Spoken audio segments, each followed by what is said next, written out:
Yo, yo, yo, what's going on, everybody? We appreciate you guys for tapping in once again with us. Of course, myself, Coach Fred, the beautiful Miss Tori, and our special guest today, the GOAT of athletic training in San Antonio, Texas, and the surrounding areas. We got Mr. Willie Nelson. Thank you. How you doing today, brother? Loving. I appreciate the opportunity to be here with you. Man, hey, it's an honor to have you here, man. We told you guys a few weeks ago that we was going to do our best to get Mr. Nelson off, and I'm going to call him Willie, man. Yeah. He deserves Well, we know him as Willie. enough respect to call him Mr. Nelson, but I'm going to go ahead and call him Willie because we boys like that or whatever and stuff, man. But we told you we was going to get Willie off in here, man. This guy has a plethora of knowledge when it comes to how these kids should be training and some of the regiments that they should be using and sticking to. So, you know, like I said, we appreciate having you, man. Yes, welcome. Thank you. Welcome. It's a blessing and honor. Thank you. So, Tori, what we got on tap today, man? Man, so we're going to talk about a couple of things. We're going to try and cover, the Demar Hamlin situation that just came out. You said that there was another situation that happened at a school. So we're going to, kind of talk about that. The Draymond Green, I know that was a huge thing. So just a couple of things, and we're going to tie it all into youth sports since, that's what we're here for, and just really...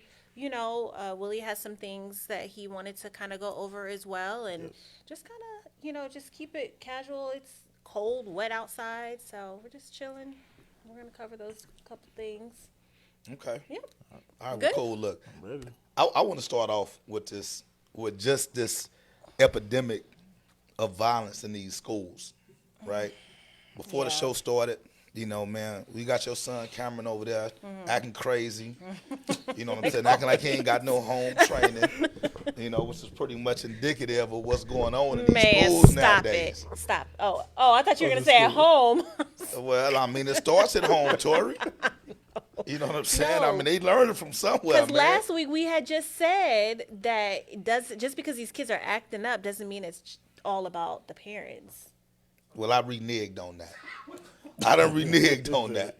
I didn't even know I you done could do that. reneged on that, man. But listen, because these kids are learning this somewhere. And if we don't do something as parents, man, to change the narrative on how these kids feel like they can behave when they're in public, when it comes to authority figures, man, it's crazy, man. These kids gonna end up, man, in prison. All right, they're gonna end up in some type of institution. Yeah. Man, and hopefully they don't end up in the grave, man, because this just the fact that these kids just show a lack of respect for authority, man, it's crazy. So I don't know if y'all saw the video, right? But because you got parents on both sides of the aisle right now, right? So I'm telling you, man, if my kid challenged the teacher, man, I'm on my kid's ass. And that's just real talk, man, because that's the way that I'm raising my kids, man. It's not always about the kids. These kids are overprivileged and under-disciplined, in my opinion. So that's just my take on it. I don't know if y'all want to chime in on something like that. So you're saying that if your kid got in trouble, your first instinct is to automatically get on your child? Well, I'm going to assess the situation. Okay. First and foremost, but I respect the teachers enough to understand. But I've developed relationships with my kids' teachers and administrators. Right. To the point to where I don't feel like they would come to me lying about something my son did. Plus, I know my kid. Yeah. You know what I'm saying? Like, I know my kid, so I know what he's capable of as well as what he's not capable of. So if you have a kid that shows violent tendencies, bad attitude. You can't tell them nothing. They smacking their lips all the time. If they do that kind of stuff with you, why do you think they're not doing this stuff in the schools? True. True. So, yeah, so that situation that I witnessed, and like I said, I wish we had the video, but, it's a challenge for these teachers. I don't think they get paid enough to deal with the stuff they deal with. No, not at all. And So I can do it. especially having a wife in education. Right. The things I know, hear, and see what goes on, because there isn't enough respect that they have for their teachers. Like, dating myself, but when we were growing up, we got paddled. Right. In class for messing up. And then you got it going home. And Yep. then you got it at home. Do you think they should bring the paddle back? I do. I said the same thing. I do, because sometimes you need to whoop someone's ass at times. Yeah. I said the same It's thing. like you just need to, because that helps straighten me out. Fred Right. said they don't need to bring it Well, the only reason why I wouldn't agree with bringing the paddle back is because I don't trust the mental health of some of these administrators and teachers because of the duress that they're under on a daily basis. back. But they wouldn't be under that duress if they already had that respect from the kids. Well, okay, And some of them aren't even afraid of to be challenged, though, because they want to fight back. right. As you can see in the video. Yeah. Oh, Like, yeah. Some kids aren't afraid of that authority figure, or they have that lack of respect of being around adults. Right. So they'll say whatever they want to say and act the way they want to. But in all actuality, you don't behave that way if you have respect, but you have to command it and Right. demand it. And sometimes people rather lead by fear, but you got to have some kind of fear in them to know that something's going to happen, because there's no repercussions to them. None. Just go sit in That's what timeout, it go sit in the is. corner. They have no repercussions, except for if you go attack a teacher, they can't even say certain things without people want to jump on the teacher's back saying, "Oh, well, you're wrong for this. My child would never do that." You're not even around your child. You Right. drop them off even at practice and sit in the car. Ooh. So you don't know what your child's capable of, what they're saying to their coach, Right. Yeah. because you just do your own thing, Right. and forget about parenting versus trying to be their friend. Right. And I parent my kids. Yeah. My wife parents us. But we have to work hard at establishing that discipline and respect for our elders, for authority figures, versus just letting them do whatever they want to do. Right. Yep. So the video was, man, it was, I guess, somewhat controversial, but you know what was funny? It was a comical aspect to it, right? Because, The student getting beat up. well, I mean, no, that wasn't comical. I mean, put I like just this. trying to Look. visualize because I Now, didn't. Yeah, the substitute teaching. I ain't gonna lie, that was comical to me because Okay. seeing a kid get her ass whooped for being disrespectful and thinking she was tough, Yeah. that's funny to me. Okay. Because she okay. should have stayed in her place, right? Right. But I guess the part that the internet found was funny was, you know, that teacher had them yams. You know, man, hey, she had them yams, dog. Hey, she jumped on that little girl, man, and them cheeks was clapping. They was talking about she didn't have no underwear on. You know, them cheeks was in there clapping, man. So totally digress from. No, the, I'm telling you what the narrative was. They kept saying, why isn't this teacher wearing any underclothes? You know what I'm saying? So, and I'm telling you, she was thick too. Oh my She was God! thick with it. You know what I'm Let's put the saying? icing on the cake. Look, hey man, can I be real? You know what I'm saying? So when I'm seeing how she's sitting on that girl and them yams is hanging out, I said at first, because I thought it was another student at first. Right? I thought it was another student at first. I was like, nah, these What are was she two. wearing? She just had like on a black skirt or something like that or whatever. But Like school appropriate? yeah, it was appropriate when Oh, you okay. teaching. But when you bend over and that thing start thanging. Oh you my know what I'm saying? God! When that thing start thanging, you know, hey, you know. As she's beating this kid up. Yeah. Okay. You know, but look, let's be real about one thing. You know, when sisters get to throwing them hands, they don't They care don't what care. pop up. Right. All right? No They got care. one agenda. You know what I'm saying? That's to tear somebody off the bone or whatever. And stuff. Right. But anyway, the internet was like, man, she not wearing no underclothes. So the first thing that kind of came to my mind is like, man, that's the first thing y'all thought of? Right. We lost, man. Hey, man, we need to do better. If that's the first thing that came to your mind, man, we lost. Did you see it? Did you see it without reading the comments first? Is that the first thing that you thought of? Well, no. I told you, I thought it was two young girls fighting. Oh, okay, initially, okay. Right? But see, I saw the picture before I saw the video. Mm-hmm. So it was just a picture of the teacher, like basically on top of the little girl holding her down. She wasn't swinging. No, she was just holding her down. Oh, But that was okay, just a okay. still picture. Got it. But then when you look, you like, cause she had on the like a black skirt, but she's also a dark skinned lady. So I'm like, Something ain't right. I don't know if my eyes are deceiving me, but that wasn't what was on my mind. But when I started Right. reading the comments, and I'm like, oh, it's that kind of party. So once again, I mean, you know, and then it was funny because they said her husband, you know, was commenting. Oh my God. And he was like, I can't believe that y'all tripping on my wife. Of course she has on underwear. He was like, man, I don't know what kind of underwear that y'all wives wear or that y'all ladies wear, but my wife wear Victoria's Secrets, Lane Bryant, all this other stuff or what have you, and it's appropriate for me. And it's not designed as you don't for know what's everybody up. to see. Right. You Yeah. should know what's under there. Right. You know what I'm saying? But I don't know. So Interesting. So Okay, look, just well. real quick, shout out to all the teachers out there wearing that Victoria's Secret. Oh my gosh. How do we get Hey, here? keep doing y'all thing. You know what I'm saying? Hey, man, it's a stressful job, man. Go on and feel sexy. You know what I'm saying? Feel good, look good, work good. Feel good, work good, you look go, good, man. all that. Yeah. That motherfucker out there clapping Whole and time. yamming.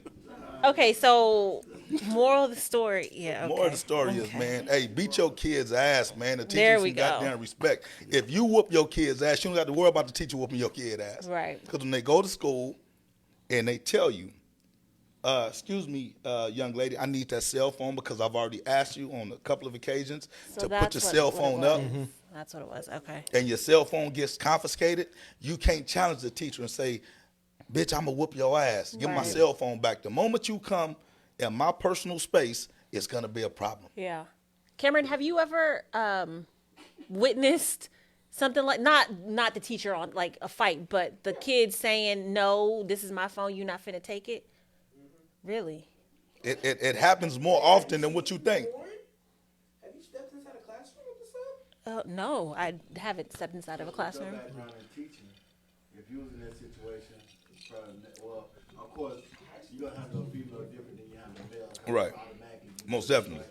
So, but when you're dealing with your background in teaching, how would you do that if a young adult male challenged you like that? It would have been the same thing. I taught swinging. high school. I taught 10th and 12th grade English for 4 years. I've had my share of those incidents. And the thing that I tell folks is this, man, I'm all about respect. I'm going to give respect before you even have to give it back to me. But the thing is, I tolerate no disrespect, especially when it's coming from, these are young men. Mm-hmm. These ain't kids. These young men, most of the time, are probably bigger than I am. Yeah. Stronger sometimes, you know what I'm saying? So you have to be able to stand your own ground. And it's sad that you got to do that in the classroom because you're not on the courtyard. You're not in a prison yard or nothing like that. You're in the classroom, a place of higher learning. So everybody should be on the same page. But, some of these kids are going to school. We can throw out all the excuses for them or whatever and stuff. But at the end of the day, there's just no excuse for not being respectful to somebody who's trying to help you better your life. Yeah. I got a follow-up question. In Florida, I know Florida, they have trying to pass a law where they're going to give the teachers permission to carry weapons, i.e. guns, to school due to the school shootings. And it was pushed across the nation. What's still coming from you as a teacher or whatever, do you think it's that extreme to where teachers should be able to protect themselves with mace? Mace, let's just say mace as a minimum. Mace is fine. I feel like mace is fine, but Guns no would be- type of guns. Yeah, because Yeah, no. that's going to cause anything. Because what happens if a kid takes the teacher's gun? Right. And then you have your own internal shooting right there, and that Yeah. teacher's gone for Especially doing their these- job. Yep. Say, give me your phone, and then you get shot over that. I was just about to say, especially if these kids are willing to come out and just verbally attack and now actually approach these teachers and start fighting. These teachers don't even. I will be 100% against any type of weaponizing the teachers because now for those 90% of the good kids that are there to learn and to show respect, and be obedient, I guess, you know what I'm saying? Like now they're looking at the teacher more of as a threat than as an educator. Yeah. You know what I'm saying? At least that's my opinion. I wouldn't want my son to be in the classroom with a teacher with a strap. You know what I'm saying? No, man, I think that creates a different environment, and I think that adds the rest, to a educational atmosphere.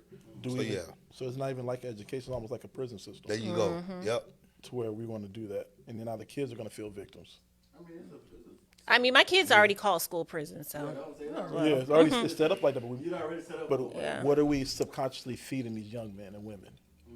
We're teaching them this is where you're going to go. So Willie, you have some shout outs. Everybody's saying hey to Oh, you. And Coach Weezy was like, oh, snap. New Outlaws, new coach on the show. Hey, Weezy, welcome. Man, hey, That was man, right you right messing there. up my game over here, dog. Ain't nobody supposed to be knowing about this, man. Come on, That's dog. it. Man, yes. that on? Get on the live so you can see the. Now, Tori, you got to read all the comments today, man, because I ain't messing with my phone today, man. Okay, I got you. I got chewed out by one of the viewers said I be on my phone too much, but I really just be trying to look at the Yeah, comments. y'all, we just trying to look at the comments so we can keep up with you guys. I know everybody's saying. Hey, man, and real quick, I'm going to give a shout out to Rodriguez, man. He couldn't be here tonight. Yeah. But if y'all notice the trend, whenever we bring on guests, Rodriguez normally just, that's his day off, man. You know what I'm saying? So, Next we Thursday's got my a day off. more than qualified guest to stand in for him. Yes. You know what I'm saying? So y'all keep shouting out to Coach Willie because once again, we know who the GOAT of Stacey NBA said, basketball hey. is. Stacy. You know what I'm saying? So, and we also know who the GOAT of training in San Antonio Yep. is, man. And he's up here with us. That's Matter right. of fact, Tori, me and Tori need to sign up for some lessons. See? I need to drop some pounds, man. And Tori said she need to get in shape. Yo, so he started working me out. My son started working me out a couple of days ago.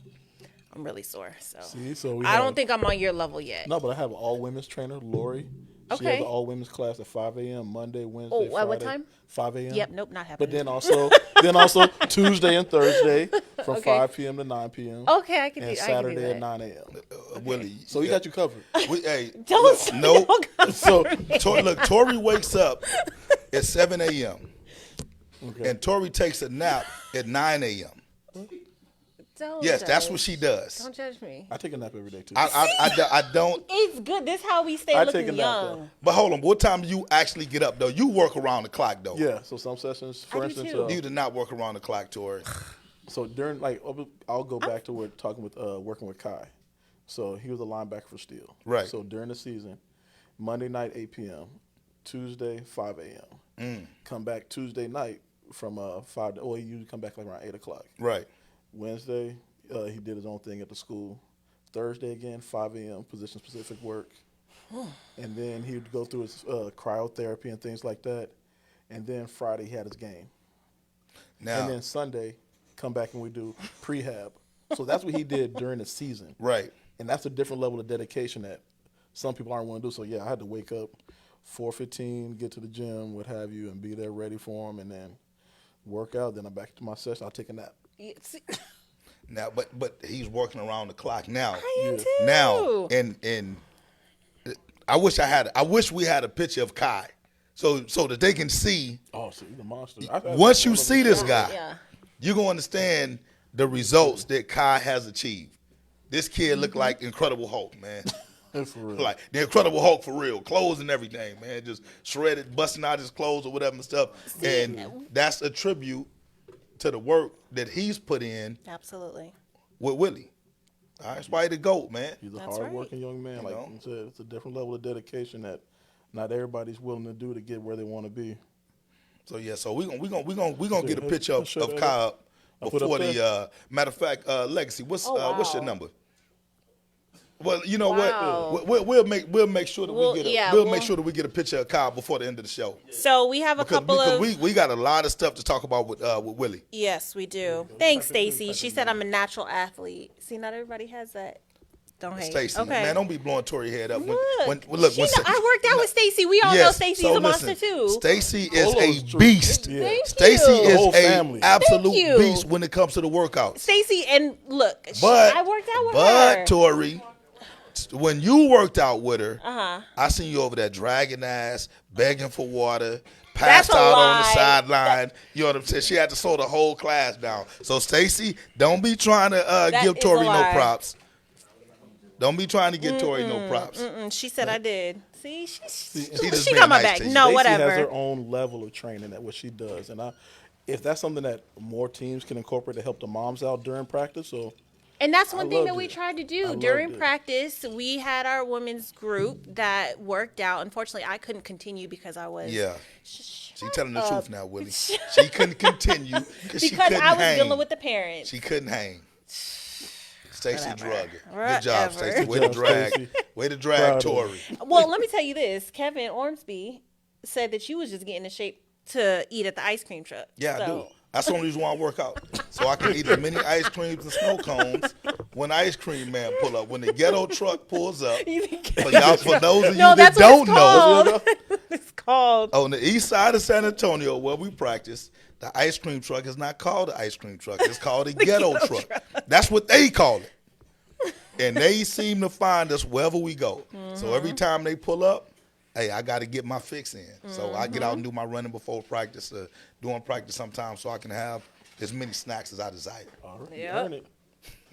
Earn it and burn it. Samuel Allen, he said he wants you to let him work at the gym when the boys go in, and he does take naps too.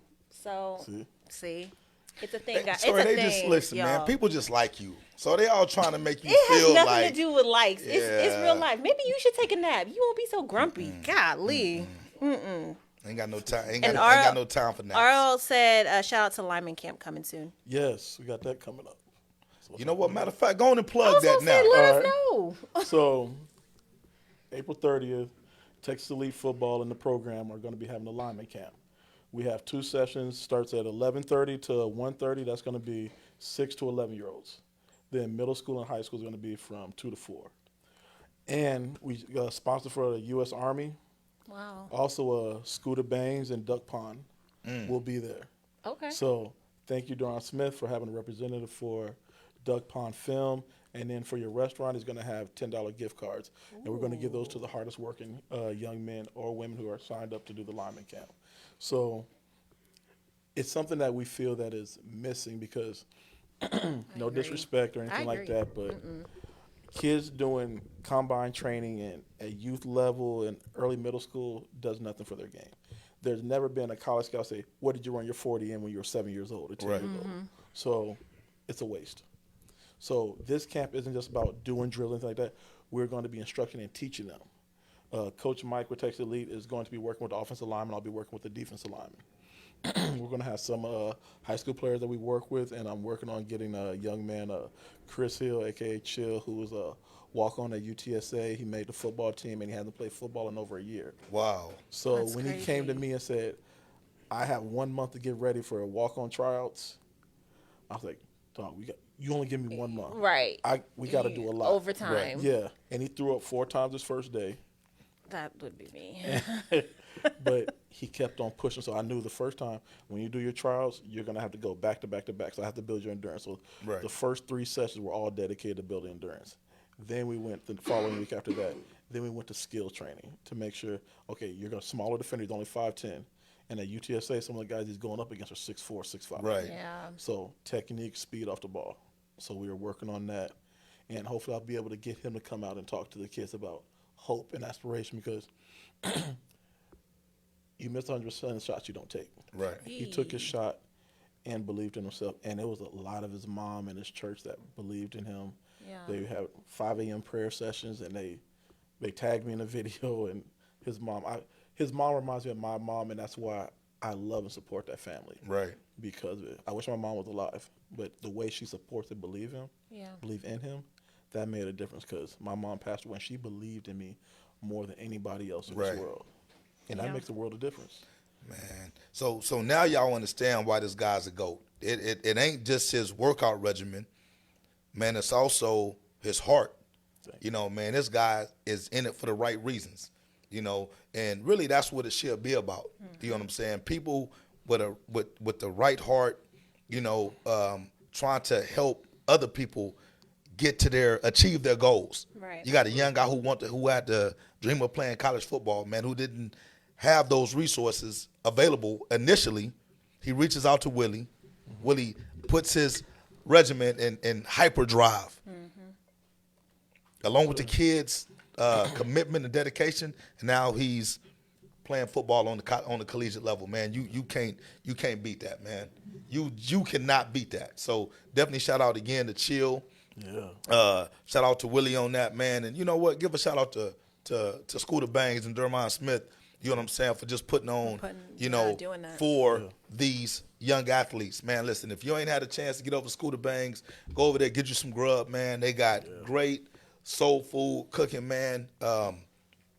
You know, like we got to support ours. Yes. You know what I'm saying? We got to support us out in the medical center. So for those of you that live on the east side, it's a little bit of drive or whatever stuff, but I'm telling you, it ain't too many soul food places in the city, man, where you're going to get those portions, where you're going to get that flavor. Make sure that you go out there and you support that young brother, man. That's amazing. That's awesome. Thank you. What else we got, Tori? Yeah, I actually really wanted to talk about this Demar Hamlin situation. So he just got, I think it was yesterday, right? He got the green light by 3 doctors to go ahead and play football again. Bless him. After the whole situation of him falling out on the field, he went into cardiac arrest, and it's literally been, 4 months now? And he's back just to play. Like nothing ever happened.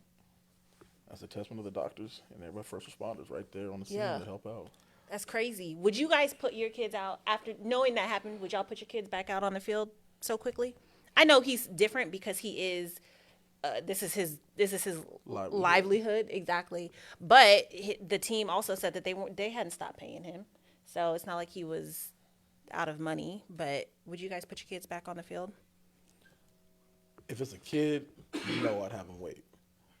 Just for maybe a year or so, just so we can get back to being comfortable, do the cardio to make sure and take more tests. I know he cleared, but who knows what's going to happen. But as an adult, you're thinking, this is how I make my money. Mm-hmm. Maybe I haven't set something aside. Maybe I don't have a side business to fall back on. Yeah. Because at one point, our whole playing career is going to be over, but what do you have to fall back on? Yeah. And I don't know his situation, but I heard he's doing a lot for like donating and things of that nature. But each situation's, as an adult, you got to cater it case by case. Yeah. He I knows the didn't even situation better. see. I didn't see. I knew. I knew it when I was talking to Brian, and I was like, they're gonna put him back out there sooner than later. Right. He was like, no, they're not gonna. He's probably gonna retire from the NFL after this situation. And I was like, absolutely not. Man, that's if I put myself in his shoes, right? For one, that takes a lot of courage. Yeah. Anybody who's played football on a high level understands the risk that you put yourself in every time you step on that field. Yeah. Man, I remember when I was playing college ball, man, I made a tackle one time, and I ain't gonna lie to you, I thought I paralyzed myself. I laid on the ground, and and I can't move nothing. And I hit it, and my players talking to me because I made it was a big tackle. Yeah. And they like, good job. And I'm like, man, I can't move, man. Wow. You know what I'm saying? Yeah. But it was only like that. It seems like it was forever, but it was probably in reality, probably about like 5 or 6 seconds. So when I finally started to regain my ability to move, man, that messed with me mentally. Yeah. Because I was like, what just happened to me? But, I kept playing the game and stuff or whatever. After the game was over, you go get your treatment. You see the trainers and stuff like that or whatever. But you never get that out of your head. Right. Right? So, and that's just something as simple as me making a routine tackle or whatnot. If I tackle somebody and end up having a heart attack because of that, I don't know if I could go back on the field. I don't know if I could either. And will definitely not be effective. Yeah. I may be able to sit on the bench and collect a check. Yeah. Hey, they be like, David, it's your turn to go in. Hold on, coach. I can't find my helmet or whatever. I'm going to get that check, but I ain't going on that field, man. Yeah. Because, I'm older now, and I realize that, there are more things to life than money. But as a 25-year, I think he's like 25. 25, yeah. As a 25-year-old young man chasing his dream. So do you think he was trying to, I get the chasing the dream part, but do you think he was trying to prove something? Nah, not with your life. I'm not going to prove nothing with my life. Yeah. You know what I'm saying? Like if I got to prove to you by putting my life on the line, bro, hey, I don't need to be around you. You know what I'm saying? I just think with him it's probably more passion. It's probably, goals that he set for himself. And it's a lot of courage.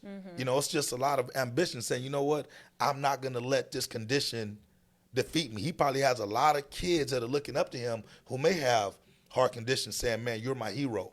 That's what I'm saying. So you don't think he's trying to prove something to them? Yeah. I see for himself because if you do have certain aspirations, like his goal may be to be in the Hall of Fame. So he says, I'm not there yet. there's so much more I got to do. I want to catch so many passes, X, Y, Z. Making any interceptions, so many tackles, but we don't know his personal situation. Now, I will tell you from a parental perspective, if I'm Demar Hamlin's dad, I'm like, son, that's it. Yeah. Love you too much, man. You know what I'm saying? Like, nobody's going to consider you to be a quitter or a failure because you put your life first.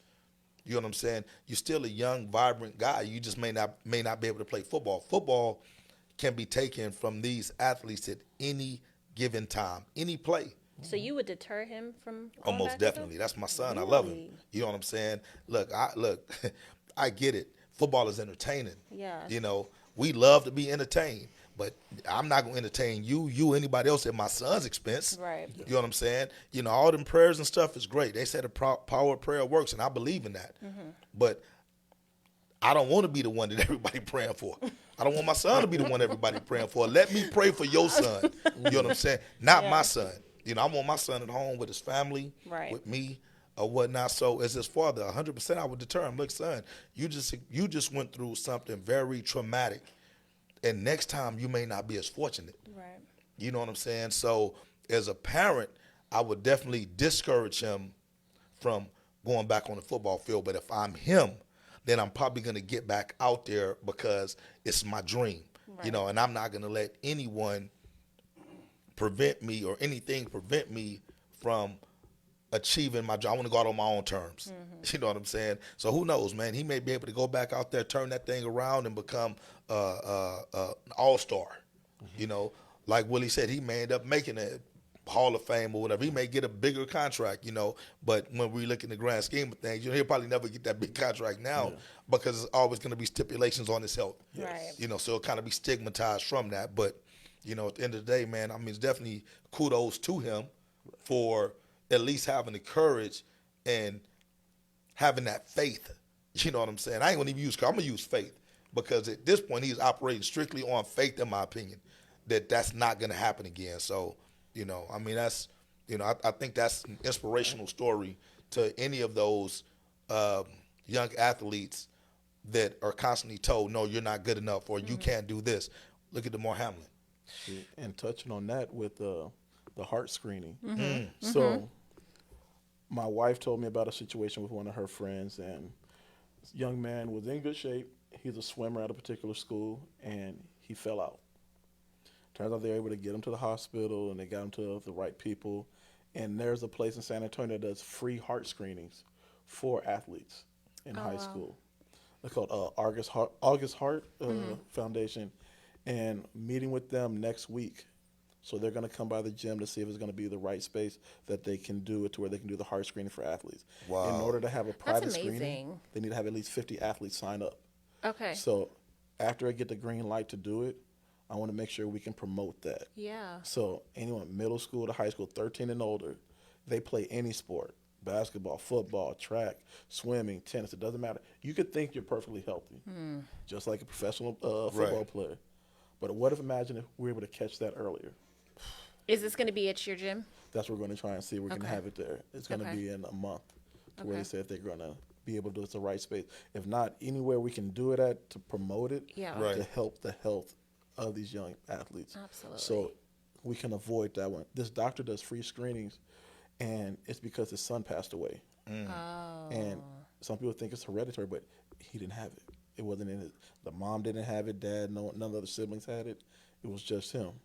And think about swimmers have crazy endurance, but we never know what's going on inside. So we can say, "Oh, my kid's big and strong as what have you." I had a slight heart murmur when I played. Right. So that's one of the things that you never know. You can look great on the outside, but what's going on the inside? Right. We're proud of these kids for being 300 plus pounds, heavy, but your organs don't grow. Your organs have to work twice as hard. Right. Harder. Yeah. So those are the things I look at when I'm working with some people that, how can we make sure you're healthy?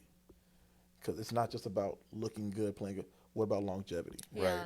So this That's thing would be great. amazing. I think we need to bring more awareness to, because Texas is such a football state. Yes. Someone had said, Samuel said concussions.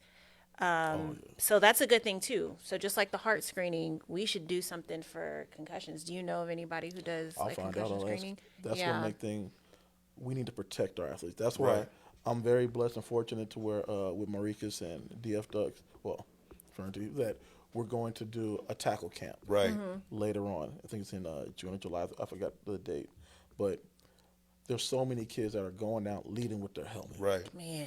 And just one of my clients, well, family members, India Collins, her son was playing in a game, and I'm not going to call out the organization, but her son was already down, and then one of the kids came and speared him, and the other coach was cheering for it. Right. Garbage. Yeah. So, and now he's out and can't play for the rest of the year. And now she said, okay, we might have to wait until he gets into high school or something like that. And he was doing great.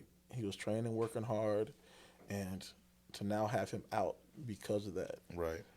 So there's so many things that go on that we don't check as adults because it's a Yeah. learned behavior. Like your kid's going to keep, like we're talking about the behavior at school. Right. Your Right. kid's only going to do what you allow them to do. Right. Right. So if you don't check it, it's a learned behavior and it's accepted. We don't correct these kids doing these same things. It's a learned behavior and they accept it. And that's not ball. We don't want them to do that because all fun and games until it's your kid laying on the ground, until it's your kid that has to go to the hospital. And Yeah. that's why I'm passionate about teaching tackle training, teaching the safety component of it. You can truck. You don't have to lead your head. If you're running with the ball in your right hand, lower your left shoulder. Right. You can truck him and still without. That's what messed us up. Right. we were right. playing. That's what we thought. A lot of head-to-head Look at collisions, my helmet. right. Look at all these marks I got. Oh. That's Right nothing on to the be crown proud of your anymore. head. Yeah. We used to think that was the way to do it. So even though we played that way, we played violently. Okay, now there's a better way to do it. Okay, let's start teaching these kids the smart way, so they can have that longevity. You know what, man? Well, I want to give you a lot of credit because, man, you were one of the first ones to publicly promote safe tackling, right? Because these concepts are still pretty new in football, right? I mean, we've been doing it for years, but it hasn't been. It's just now starting to be widely embraced. Because when it first came out with the safe tackling and the heads up and all that kind of stuff, it was a lot of pushback from that. Yeah. And I can tell you, just in San Antonio alone, man, I'll be one of the first ones to say, I'm like, nah, man, we just go out there and we play football. Yeah. And I was one of those guys. Now I've never encouraged, dirty football, play anything like that or what have you. But to your credit, when the NFL first came out with that initiative with safe play, heads up tackling, you endorsed that from the very beginning. And you took a lot of backlash, especially in that U form, because people were saying, "Oh man, he's soft, man." They just trying to take the game away and all this other stuff. But you stood on your belief and said, "No, man, there's just a better way to do it." So I'm gonna give you a lot of credit for that, man, because we didn't know then that we needed you to be an advocate for these kids when it came to their safety. Man, I have a 9-year-old son that plays now, right? I went several years without having a child in the sport.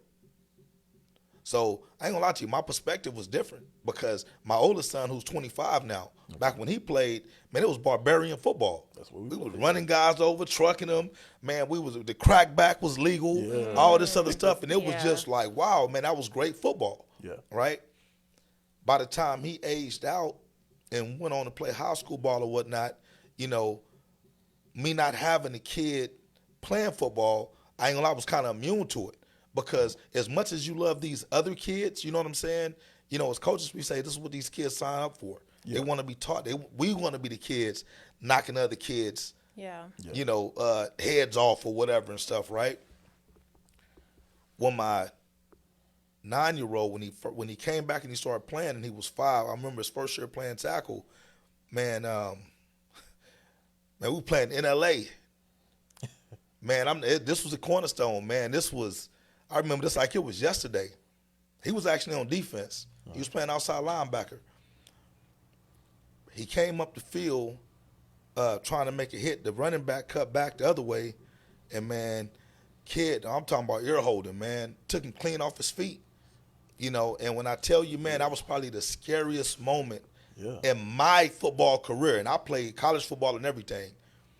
But to see my son out there laid out like that, not knowing if he was If he was okay or okay, not. yeah. Man, I sprinted out in the middle of the damn. I didn't care that the play was still going. Yeah. You know, my fatherly instinct, man, I ran my ass right to the field, you know, and immediately I'm going to make sure he's okay and stuff or whatever. And, you know, just so happened to, you know, he was okay. Yeah. You know, man, but the relief from seeing him being able to walk off the field was second to none. But you know what immediately followed that was anger. Why y'all teaching y'all kids to hit like that? I was just about to ask. So You not know? harping on, you know, that on NLA or anything like that, but at that time, was there anything that could have been, well, you just said. Well, no, that's what I'm saying, though. See, my thing is this, and this wasn't about NLA. Right. No, I'm Because not saying because it's about them. that was just a football play. It was not Right. illegal what the kid did. Okay. I reacted as a dad. I didn't react as a coach because as a coach, I would have been like, hey, man, that's completely legal. What you mad for? Like, teach your son how to keep his head on the swivel or whatever and stuff. Got it. Ultimately, what I'm saying is this. What I told myself was, I don't give a damn if we had won the game, lost the game. The most important thing to me after that was seeing my son be able to walk off the field on his own. Yeah. It changed my perspective on football.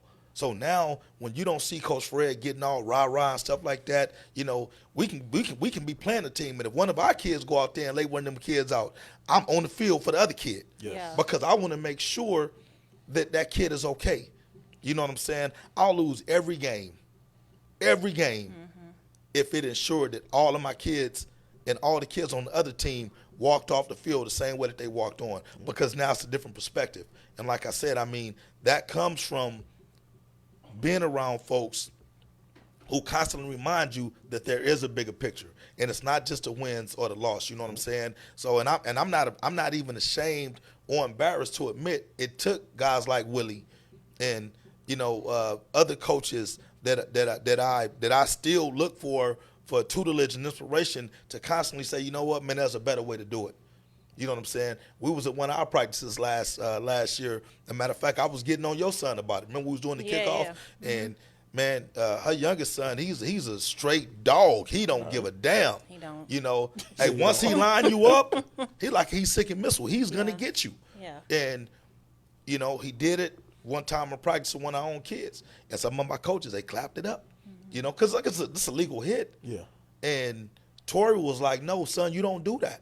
Her motherly instinct kicked in because she's a team mom to the whole team. Right. Right. You All know, the babies. and They're all my kids. Yeah. and I remember we was in the game and he did the same thing in the game. But the ref threw the flag and you know they told us, man, pull him out, talk to him, whatever and stuff. And I remember talking to our coaches saying, look, that's the reason why I got to be corrected in practice. Yeah. Yep. It has to be corrected in practice because if not, like you said, they're only going to do what we allow them to do. And I'm proud to say, because it was addressed after that wasn't an issue any longer. You know what I'm saying? So, you know, once again, man, like that is big, being able to have folks that we can talk about things like that too. You know what I'm saying? And just like I said, with the resources that you bring to the table, now we're talking about saving lives. Yeah. With this, you know, getting a free heart checkup. Screening, yep. You know, your heart, man, is a vital organ inside of you, man. And when you get a lot of these you know, in Texas, man, look, and I deal with coaches from all over the country. You know, they all say the same thing, man. That Texas heat ain't no joke, man. I don't know how y'all get through that. I don't either. I don't know how y'all get through that. But I don't either. but it has become more common for our kids to just drop. Yeah. And I'm not talking about because they not getting Heat water. exhaustion, These right. guys are getting heat exhaustion, Yep. heat strokes, you know, and they just passing out. So, man, a lot of the times we do have to be aware and make sure that we are doing the screenings. So, man, trust me, once Willie gets this stuff going for these heart checkups, man, please sign your kid up. Oh, All take your sports. kids. Yeah. For all sports. This ain't just something for you football, man. This is something that's going to be available for every parent, Yeah. every kid. You know what I'm saying? Get your kid out there. Let's get these kids checked up so that we can make sure that we're doing our part to make sure that our kids are safe. Yeah. Especially, I'm sorry. Go you ahead. good. I was gonna say, especially because half these damn kids haven't even hit puberty. Like they have like a long life to live. I feel like it's just they're too young. Yeah. They are too young. Like we gotta protect these kids and make sure they're good. I know Lakeisha has said in the comments, since she's a nurse, she's just asking these parents to stay on top of all the screenings that the kids need and just keep up with their checkups, like Right. yearly Serious. checkups. And yeah, just these are not adult bodies. These kids don't know how to take care of themselves. So we got to make sure that they're on it. So, sorry, I didn't mean to cut you off. No, you're good. No, because they need to have. We need to know resources because knowledge is important. Yeah. So we don't have that knowledge. We don't need to know to tell. We don't know where to go. But if it wasn't for my wife talking to her coworker about it, we would never know this. We'll I never wouldn't know. know. And she said, "Is Yeah. it okay I share the information with my husband?" And she told me about it. She said, "Before I go in detail, let me talk to her again. Yeah. Send me the link." And then I called them and found out like middle school to high school, free heart screening all over San Antonio. And it's right off Broadway. Right. That's awesome. I know they had said in the comments as well, like Tua, he was an example of the multiple concussions, and like it's so serious. Like we just need to be on top. Samuel said he tells his kids that he wants good tackles, not big hits. That's Right. right. Yeah, You can make a big hit and the running back can still keep on going. Yeah.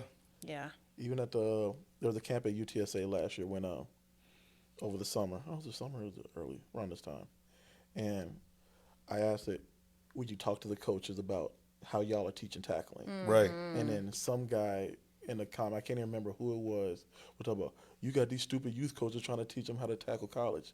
It's not teaching them to tackle college. It's teaching them the right way. And they're Right, teaching them exactly. how if you're a linebacker or a lineman, they say it's a profile phone booth tackle. You square at whatever side they have the ball on, you put your helmet on that side. Right. And then you explode from your hips, you can still hit here. And then they teach their cornerbacks, go low. They say don't even slow down. They say hit and wrap up or just Right. go straight through. We're not trying to allow anybody to go to the sidelines. So I started teaching my kids that. And we found out that worked. Right. But it's just the fact that why would you criticize someone trying to elevate and go forward and try and teach them? The earlier you learn, the better off you're going to be. It's not saying it's something difficult. I have Yeah. Marquise Cruz. He brings a Outlaw 6U team on Fridays. And we just got back in the pads, and we were teaching that. Helmet to the side, hit, wrap up. Right. And I teach them 2 to 3. But if the bigger guys, we say phone booth tackle.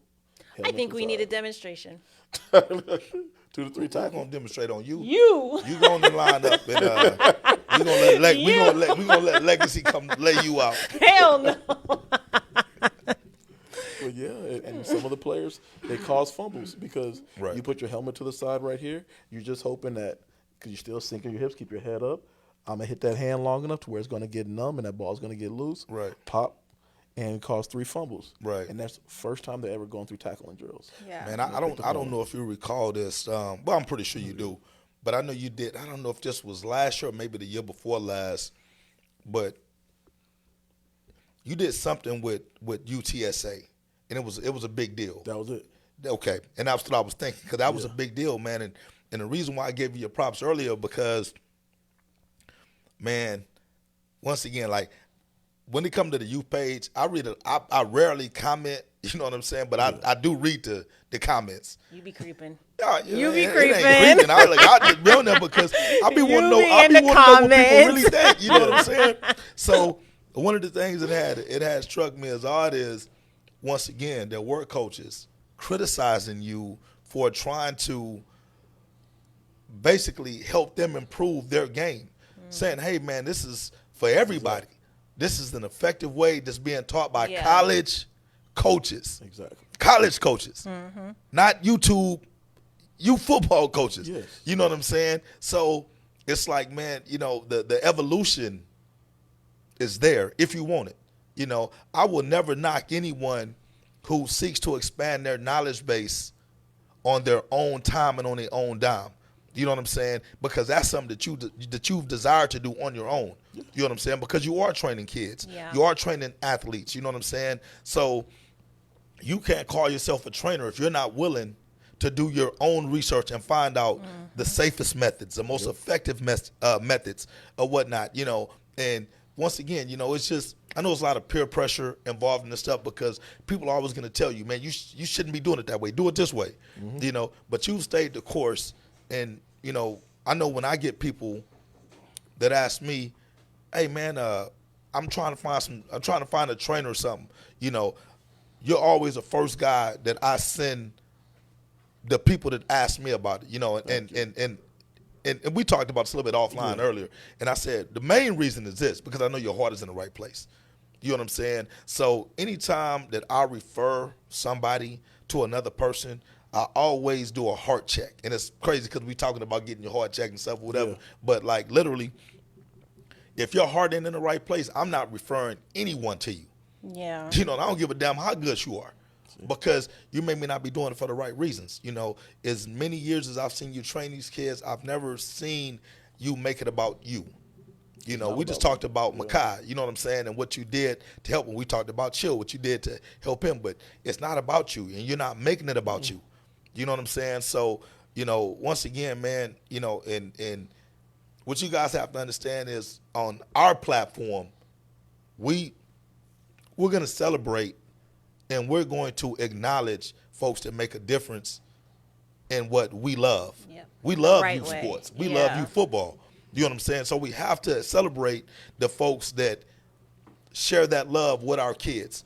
Once again, if you are looking for a trainer to show your kids how to properly tackle, even when it comes to strength and conditioning, speed, this guy literally does it all. You know what I'm saying? Man, reach out to him. We'll find a way to tag his information into this particular video. Yeah. That way that you guys can reach out to him, man. And shout out to Coach Marquise for making sure that our young 6-year-olds Yep. are learning how to tackle properly, because once again, you can be a great coach but not be a master of every facet of the game. You need And help. I know if I have a 6-year-old kid who's playing tackle for the first time, I want them to learn how to tackle the right way from the beginning. Yeah. It's harder to unteach a bad habit than it is to just teach it the right way. Yep. You have no idea. Because they're kids. They're just coming from flag. Right. And they're used to being in a 2-point stance, or they don't know how to fall. Right. So the first thing we go over is how to fall. Right. Because a lot of times they want to put their arms straight down. And then they fall, momentum's going to carry them, and their head's going to hit the ground. I said, when you're about to fall, bring your arm in. Too many kids break their arms Right. by trying to catch Falling. themselves. Yeah. Do you And I think show it's them a picture. easier? Do you think it's easier teaching a kid that has never played flag, as opposed to teaching them? They're both the That's same come- because they're still young. Got it. Yeah, they're still young. So, and it takes repetition because they're not going to always get it right the first time. All Right. it takes is one time to get it wrong. Yeah. And that happened to one of the kids. I showed him a picture of a kid that broke his arm who was on the team. I said, "Do you want your arm looking like this?" And it was a snake, and it was like dipped up and down, and the scream that kid made, people tell me, was just so excruciating. I said, "That's what I want you to understand." And I'll put a kid on the wall. I'll make them do wall sits, hold a 10-pound plate. They 5 or 6 years old. I don't care. They got to hold the plate out. And I said, I'd rather you get hurt here doing wall sits than get hurt on the field. Right. Field. So they do that. They leave with their helmet, or they try to catch themselves with their arms straight down. Like I said, it's just, I'd rather you get hurt here. Yeah. Because Right. your parents have to hear you or take you to the emergency room because you did it wrong. Right. So Some good stuff, man. it is. What- Just what- kind of going from the comments, Ernest Cutler, he said, got some good stuff. He'd also suggest blood work every quarter as well. Yes. Bodybuilders do it. Student athletes should as well. So thank you. No, wait, no. Did you say Mr. Cutler? Mr. Cutler. Okay, let me correct. That's Dr. Cutler. Dr. Cutler. That man is a Dr. Cutler. Well, you know what? You need to be reading some of these Dr. Cutler. things too. I'm sorry, Cut. I'm sorry, Cut. I had to let her know what's up, man. Dr. Cutler. I know moving forward it's Dr. Cutler. All right. I just want to make sure he's addressed My properly. apologies. That man worked hard to get that doctor. Hey, in front of I'm his not name. taking anything from. Yes, yes. Kevin Ormsey said he did learn a lot from you, Coach Willie. So, and you're the reason why he Kevin's coaches. there, and he shows, because Kevin brought his son when he first started, and he shows his mark where he broke his arm by doing it. So he has that visual to show him, do y'all want to end up like this? And it's a long scar. Right. So Yeah, shout out to Coach Kevin, man. I saw 11 Yeah. you head coach, man. So, good dude. High character. he coached with me, and we went to Las Vegas, and he wore the shirt. He wore an outlaw, the only white boy. The on only staff. white boy on Oh staff. yeah, yeah. Man, look, hey, listen. So we went to Dallas, right? I did not know he had that on the back of his shirt. So I'm serious, man, because he's on my staff, Yeah. right? So That's Man, my boy like right I'm there. serious. We was out there, we was out there in between games, and I had this parent. She was from Dallas. She says, "Hey, where's the only white boy on your staff at?" And I was like, "Excuse me?" She was like, "Yeah, the white boy." And I was like, "Oh man, like now Kevin was the only white guy that was on my staff." Yeah. So I'm like, man, that's kind of rude, man. and I'm feeling because I gotta have my boy back on this, man. I can't be like, oh yeah, that white boy. I'm like, man. But she says no. That's what it says on his shirt. I'm like, you lying. She No, says, he man, had- he has that on the back of his shirt. I said, no, he got his name on the back of his shirt. Man, I walked over there, and sure enough, Coach Kevin over there, big ass beard, laughing, joking or whatever. So I say, Kevin, turn your ass around, man. Kevin turned He around, said, and on pause. the back it say the only white guy on the staff. I said, man. He told Alex Tiggs and all that. I was like, dog, no, you don't. And he wore that shirt in Vegas. And now we're going to Nashville for True Talent with Rusty. And that's for one of the first times I talked to him when they had it in New Orleans. Right. And we going to Nashville, and I hope he wears that shirt again. Man, Oh Coach my Kevin, my gosh. boy, though, man. I would tell you, that's a good guy. He needs to copyright that. That's a good guy, man. So what else we got on tap, Tori? Good stuff so far. Yeah. Just kind of some shout outs to you, Willie, Becca. She said that her son and grandson are better players because of the training that you've done. So they appreciate you. Lydia Delgado also said that her son lost some weight because of Coach Willie. So his program is not for the weak. Hence the reason I'm not going to start off with you. Lori will get you too. I mean, she'll be nice to you. She'll be nice to you. I take Tori that back. can't hang, man. Shut up. Neither can you. Look, hey, look, Tori, y'all beauty. That's it. Neither can Tori ain't you. gonna get no grind in. No, I can hang. And I'll be out. Look, I'm telling you, I'm the oldest. No, I ain't the oldest on the staff. We got a couple of, maybe one or two coaches older than I am in the organization. Probably about 10 that look older than me, but it's probably like 2 that's really only. Give you 1 week of not dyeing your beard, and we'll see who looks older. I tell you, my beard gonna stay black to the day I die. Hey, I'll be 80 years old and still got an all black beard. I ain't going with no salt Oh and my pepper. gosh. It's the only hair I can grow, so I gotta have it. You came out the womb with that beard, huh? Hey, shout out to Just for Men, M60. That's my brand right there. You know what I'm saying? I was gonna use some black products, but they just don't seem to get me as dark as I need to be. You know what I'm saying? I want jet black. Oh my gosh. Okay, So- and then Samuel Allen, he said that Bear and Bam love Willie's. He's not gonna lie, he enjoys Willie in the program even more than coaching. It's like seeing a lion in its element versus a zoo. Yeah, because I'm confined because I can't say what I want to say. I'll admit, like, my technique and approach isn't for everybody Right. because I'll break you down, you throw up, get the fuck up, keep on going. Yeah, Yeah. let's go. 'Cause I tell you, either you're making someone better or you're getting worse. Right. Because you got to push everybody there. Yeah. It's not a selfish thing and selfish mentality because, like I said, I learned part of that from training Kai, because when we first did a 5 a.m. workout at the Sand, he contacted teammates from Steel, and we had 14 show up at 5 a.m. And this is before the season even started, so that let me know. And I started thinking, like, when I was in school, I didn't care about having my teammates get better. Right. It was only about me getting better, so So I he's could a get leader. scholarship. But Wow.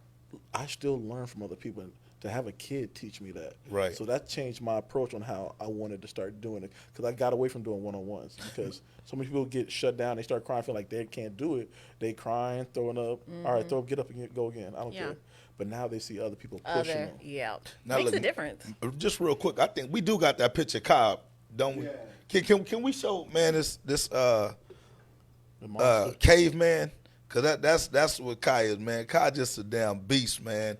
You know, when Kai played with us That's for a couple crazy. years, man. Yeah. So when I seen this kid, From his first session to That's his senior amazing. year, but that's dedication, that's commitment, that's whole nother sacrifice. level. I low key could get my back looking like that.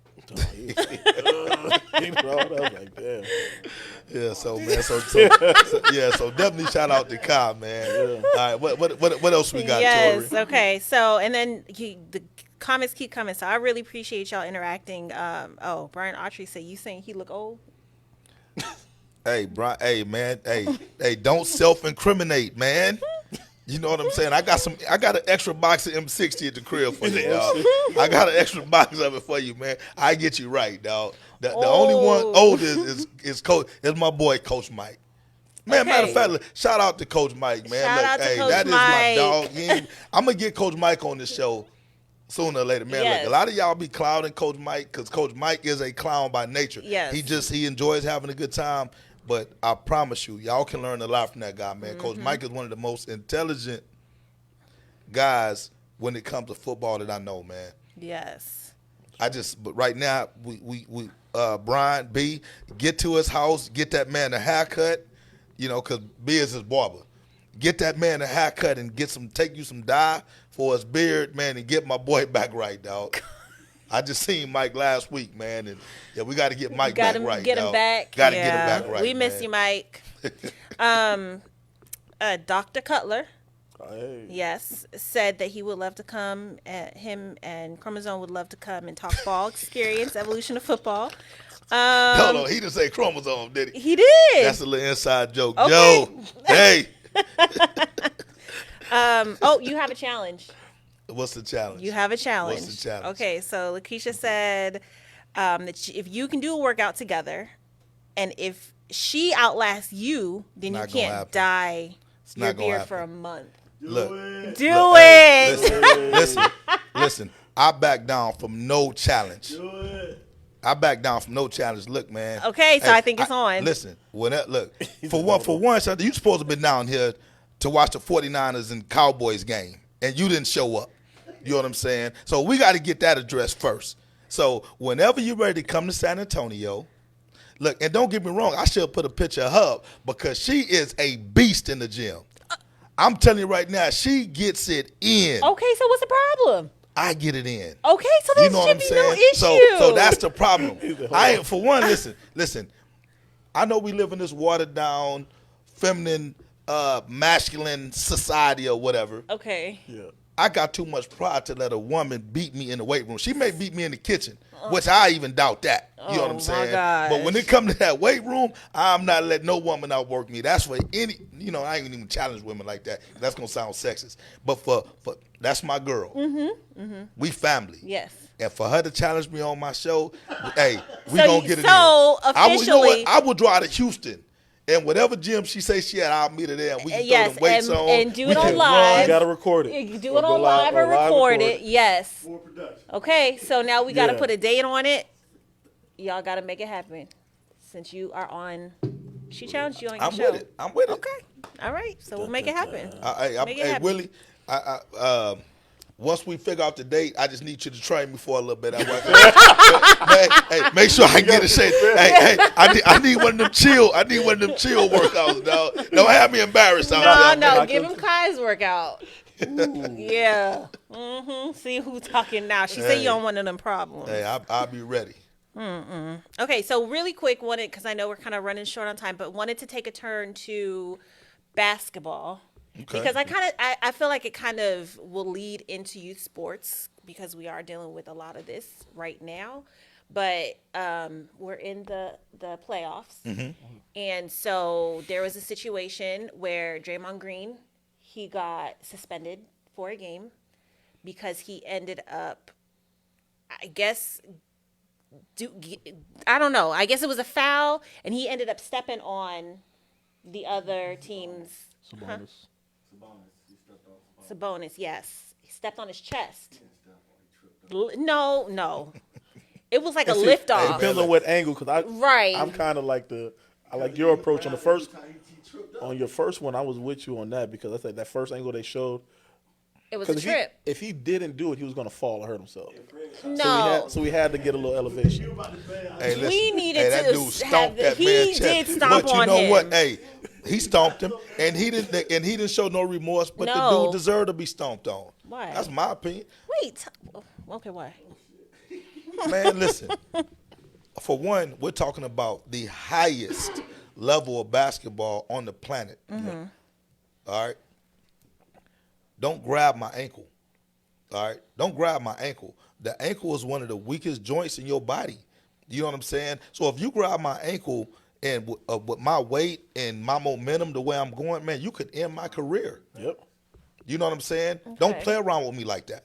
You know what I'm saying? I'll take a 1-game suspension to show you don't ever do that to me again.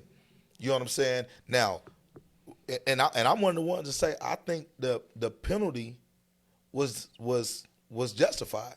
He should have got suspended. He should have got throughout the game, whatever and stuff. But that's one of the ones that I'm gonna say, you know what? Hey, I'm cool with it. I bet he won't do it again. Because next time I'm gonna break his goddamn rib cage open. Shouldn't have been on the ground. But then when Draymond had nothing to do with that falling foul. He wasn't even the one. That man, Yeah. like you said. Yeah. So he got fouled by somebody else. He grabbed the and- wrong Yeah, person. he grabbed the wrong. Right. Oh. The other player was boxing him out. Then he fell, and then he grabbed his ankle like that, opposite arm, opposite direction. Right. And then if he would have been turning the wrong way, he could have got hurt bad. So, and I'm not gonna victimize Draymond because I definitely don't think Draymond is a victim in any shape, form, or fashion. You know, but you also have to assess what Sabonis did. That was a dirty play. And it just got completely, overlooked. You know, they didn't even call the tech initially. You know, they had to go back and look at the replay. And when Draymond was like, man, this dude grabbed my leg, they was like, oh, okay, well, I guess we got to throw a tech. But if we're going to throw the tech, we're going to throw you out. Oh. You know what I'm saying? But, and like I said, I'm not a Draymond Green fan. I think Draymond is dirty. You know what I'm saying? Personally, any guy who sucker punch his own teammate, you're not going to have, like, I don't mess with you. Okay. That's fair. That's fair. I don't mess with you. Yeah. Like I said, if you sucker punch your teammate, it's something mentally wrong with you. You can't control yourself. He had no value. When he was like, well, hit me there, puss ass. It don't matter. We don't know what was going on. We don't know what's going on the other side. He had no All I'm gonna tell you is this: I don't need no he audio. said he asked me. I don't need. You saying it shouldn't have gotten there? Nah, all I'm gonna tell you is this. See, for one, Poole is a lot better than the majority of us. Because, for one, you ain't just finna steal off on me and then we still finish practice. Jordan started off on Steve Kerr. Yeah, but that's Jordan against Nigga. Steve Kerr. Yeah. Once again, it's Draymond against Poole. So, Jordan is certified. Because, no, he is. So you're just No. you're justifying. No. Now, what I'm telling you is this. No, what I'm telling you is this. When I say Jordan is certified, you know what I'm saying? Man, Jordan was like that with everybody. Yeah, he was. Yes, he was. Jordan done threw hands with more than Steve Kerr. You know what I'm saying? You moving to go, we talking practice. Okay, all right. So the whole point I'm making is this. When I look at Draymond Green, once again, I'm not going to victimize Draymond Green is a wankster to me. You know what I'm saying? Like, I think I don't think what happened to him was right. You know what I'm saying? I mean, with him grabbing his ankle. But I ain't going to never sit up here and try to make it seem like Draymond Green is a victim. Draymond Green is a bully. But he only bullies certain people. You know what I'm saying? That's just my opinion. I think I need to know your definition of wankster. Wankster just this is a Because fake- I thought a wankster was a white y'all gangster. ain't never listened to 50 Cent. Yes. Like you You talking ain't about never Ja listened to Rule 50 first Cent. song. Oh. That's That's what I thought it was. we didn't do that. We didn't do mediator. We're gonna start calling Tori Barbie. No, what I'm saying is, I wore a like, shirt that said Barbie. I think it Put your head down. He's gonna be targeting the player off whether he right or wrong or not. Right, okay. It's So so long too. so Legacy, who's behind the cameras, y'all can't see him, but what Legacy is basically saying is Draymond Green is having to deal with the Rasheed Wallace, Dennis Rodman type effect. But you know Reputation. what? That's what he created for himself. Reputation proceeds. That's his reputation. Because That is he's not true. going to get the benefit of the doubt because No. he does He does it. sucker Does stuff that. often. Yeah, I'm not denying that. Right. But like you said, Rasheed Wallace, it been y'all seen The Last Dance, and then Rob, this is all we need you to go out there and do. Yeah. And he grabbing legs, ass, Yeah. balls, and Yeah. everything. And He sure did. But the thing No doubt about it. But look, I'm gonna tell you the difference between a Dennis Rodman and a Draymond Green. Dennis Rodman never denied who he was. No. He'll tell you, hey, this is who I am. I'm gonna get in your head. I'm gonna take you out your game. Yeah. I give Sabonis big props because he did what he was supposed to do. for one, you got Mike Brown over there coaching. Mike Brown know how Draymond get down because he coached him. Yeah. So huge shout out to Mike Brown because Mike Brown said, you know what, we're going to get in Draymond here. We know that Draymond is emotional. We know that he's emotionally weak, especially because Sabonis is whooping his ass on the glass. He whooping him in points. He doing all this other stuff. He giving Draymond the business for the most part. And if you think I'm not going to look at the stats, Sabonis been outplaying Draymond, right? So now Draymond takes his frustration out. Yeah. You know, it's frustration. Now, like I said, once again, I'm telling you, if I'm Draymond, I'm doing the same thing. I'm doing the same thing because you're not finna twist my ankle and get away with that. I'm just looking at these comments. Like, Keisha said, hey, Poole allowed another man to sucker punch him. What real man would allow that? Samuel Well, Allen, he hold on. said, Go ahead. He said, man, we all know as a man that you fought your best friend and chilled the next day. So he Jordan doesn't Poole think and that Draymond Green is a ain't bully. best friends. But he's just No. saying that as like you're able to just fight and I y'all fought men are teammates before. y'all men are different. But what I'm saying is this though. You may have, because we've all fought teammates before. Y'all but don't the hold thing on is to stuff like but that. there's a difference between a fight and a sucker punch. That's true. Have you ever sucker punched a teammate? No, he deserved Any it. teammate that you done fought, I'm pretty sure. Oh, he They deserved knew it that was shit. coming. Listen, you had Yeah. enough respect for them to know once you threw them hands, they was gonna throw them hands back at you. That's what you respect. Now, if Jordan Poole would have fought back, it wouldn't be no issue. It'd be like, all right, cool. But see, when you see Draymond seek out a person who don't have that in them, they not built like that. See, where I'm come from, we didn't even fight people that didn't want to fight us back. Be like, man, you weak. I'm not going to even whoop your ass, bro, because you weak. pointless, yeah. It's pointless. I ain't going to get no benefit out of this from whooping you. You know, I want to see Draymond fight all these tough guys. You ever seen him mess with Joel Embiid? Brooks. They get into it all the time. No, I'm talking about fighting. Fight, though. I ain't talking about tongue wrestling. I'm talking about fighting. Tongue wrestling? Tongue wrestling. That's old school. She don't know. Come on, Barbie. God dang. Hey, hold on. I gotta go get the dictionary for tongue wrestling. Oh, that means talking trash. Okay. Meant something totally different. Social media made that more because, like, this is the thing I feel like when It it is. comes to that.